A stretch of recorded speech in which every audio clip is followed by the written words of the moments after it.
જય માતાજી, જય શ્રી કૃષ્ણ, રાધે રાધે. સ્વાગત છે તમારું અમારા આજના વિડીયોમાં.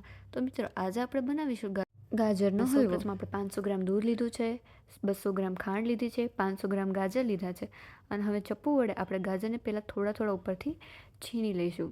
અને ત્યારબાદ હવે આપણે જે આ ગાજર છે એને આ ખમણી વડે છીણી લઈશું. હવે આપણે જે દૂધ લીધેલ છે એને આપણે ગરમ કરવા મૂકી દઈશું. ત્યારબાદ હવે જે આ ગાજર છે એને ઉપરથી ચપ્પુ વડે આવી રીતે છીણી લઈશું, કે જેનાથી જે ઉપરથી કાંઈ હોય તો એ આવી જાય. બરોબર છે, તો આવી રીતે આપણે છીણી લઈશું. ત્યારબાદ હવે આપણે આ ખમણી વડે ગાજરને છીણવાનું શરૂ કરી દઈશું. તમે જોઈ શકો છો કે આપણે આ ગાજરને આવી રીતે આમ આડું રાખીને તેને ખમણીમાં છીણવા લાગીશું. તમે જોઈ શકો છો કે આ જે છે એ આપણું છીણાઈ ગયેલું ગાજર છે. જ્યારે ગાજર પૂરું થવા આવે ત્યારે વચ્ચે આવો પીળો અને જાડો ભાગ આવે છે તેને આપણે કાઢી નાખીશું, જે ગાજરનું પિત્ત હોય છે. હવે આપણું આ ગાજર પણ છીણાઈ ગયું છે અને બાજુમાં દૂધ પણ છે એ ગરમ થઈ ગયું છે. તો હવે આપણે આ લોયામાં ઘી એડ કરીશું અને ઘીને હવે આપણે ગેસ પર ગરમ કરવા મૂકી દઈશું. હવે 1 ચમચી જેટલું આપણે ઘીને ગરમ કરવા મૂકી દઈશું. તો જેમ ઘી ગરમ થઈ જાય પછી એમાં આપણે હવે આ જે છીણાયેલું ગાજર છે એ એડ કરી દઈશું. હવે આ ગાજર એડ કરીએ પછી એને 10 મિનિટ ઘીમાં મિક્સ કરવાનું, એટલે કે એને શેકી નાખશું આપણે. જ્યાં સુધી ગાજર શેકાય, રાતું જેવું થઈ જાય અને બંને મિક્સ થઈ જાય ત્યાં સુધી આપણે ગાજરને શેકીશું. હવે 10 મિનિટ સુધી આપણે ગાજરને શેકીએ. ત્યારબાદ હવે આપણે બદામ લીધી છે અને દ્રાક્ષ લીધી છે. ડ્રાયફ્રૂટ જેને જેવું ભાવે એવું એ લઈ શકે છે.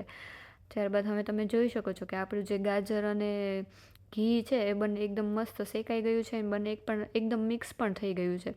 તો હવે 10 મિનિટ શેક્યા બાદ જ્યારે એકદમ મિક્સ થઈ જાય ત્યારે હવે એમાં આપણે દૂધ ગરમ કરેલું હતું એ હવે આપણે એડ કરી દઈશું.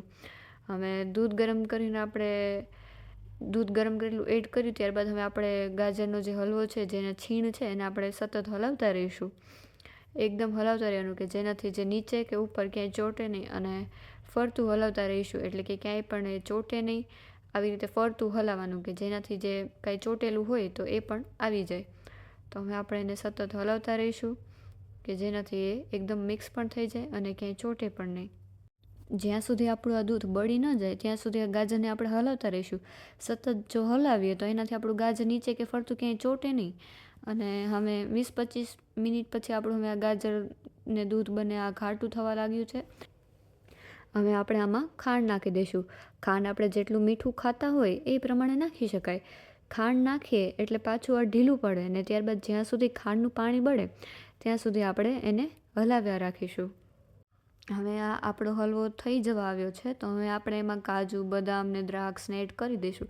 ડ્રાયફ્રૂટ પણ જેને જેટલું ભાવતું હોય એટલું નાખી શકે. હવે તમે જોઈ શકો છો કે આપણો હલવો બનીને તૈયાર થઈ ગયો છે. તમે જોઈ શકો છો કે આપણે આ હલવામાં કોઈ માવો નથી નાખેલો, પણ છતાં પણ આમાં જે દૂધની એક કણીઓ પડેલી છે, કે જેનાથી સ્વાદ બહુ સરસ આવે છે. તો આપણે ગરમ કરેલું દૂધ નાખીએ એટલે આવી કણીઓ પડે છે, જે માવાની જરૂર પડવા દેતી નથી.